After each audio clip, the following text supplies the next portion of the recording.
ภาวนาพอละเอียดนะเข้ามาที่จิตนี่นะเราเห็นนะจิตสร้างภพสร้างชาติตลอดเวลาเลย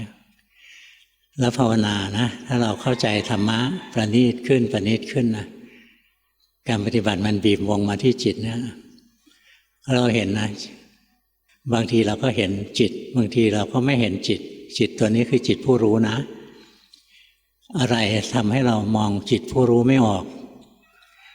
อาสวะกิเลสทั้งสี่อาสวะกิเลสเกิดเมื่อไหร่นะหาจิตผู้รู้ไม่เจอแล้วอาสวะที่ดูง่ายๆอย่างตัวภพเนี่ยดูง่ายนะจิตสร้างภพเมื่อไหร่นะจิตก็หลุดเข้าไปอยู่นะไปเกิดในภพนั้นแล้วถ้ารู้ทันปุ๊บจิตหลุดออกจากภพนะภพดับจิตผู้รู้ก็เด่นดวงขึ้นมาเนี่ยมันจะเข้ามารู้ที่ตัวจิตผู้รู้ได้พอรู้ที่ตัวจิตผู้รู้ได้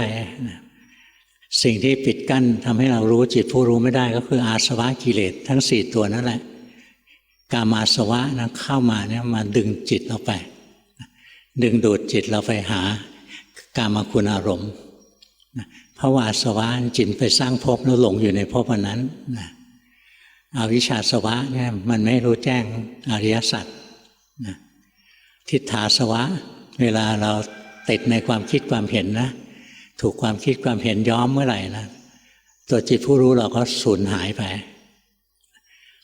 นี่พอไม่ถูกอาสวะทั้งสี่เนี่ยย้อมสติสมาธิเราดีนะอาสวะเข้ามาย้อมไม่ได้จิตผู้รู้มันเด่นดวงขึ้นมานะแล้ววันหนึ่งเราก็จะเห็นจิตผู้รู้เองก็ตกอยู่ใต้ไตรลักษณ์จิตผู้รู้นั่นแหละก็คือตัวทุกข์แล้วคือหัวโจกของตัวทุกข์นะดูยากที่สุดเลยว่าคือตัวทุกข์เพราะว่าถ้าเราภาวนาเรามีจิตผู้รู้เรารู้สึกตัวนี้บรมสุขถ้าเมื่อไหร่ไม่ถูกอาสวะย้อมเห็นมันบ่อยๆเนืองๆมารู้แจ้งแทงตลอดนะจิตผู้รู้นั่นแหละคือตัวบรมทุกข์ทุกข์ยิ่งกว่าทุกสิ่งทุกอย่างเลยพอรู้ทุกข์แจ่มแจ้งก็หมดความรักใคร่ยินดีหมดความอยากหมดความยึดถือเพราะงั้นพอรู้ทุกข์แจ่มแจ้ง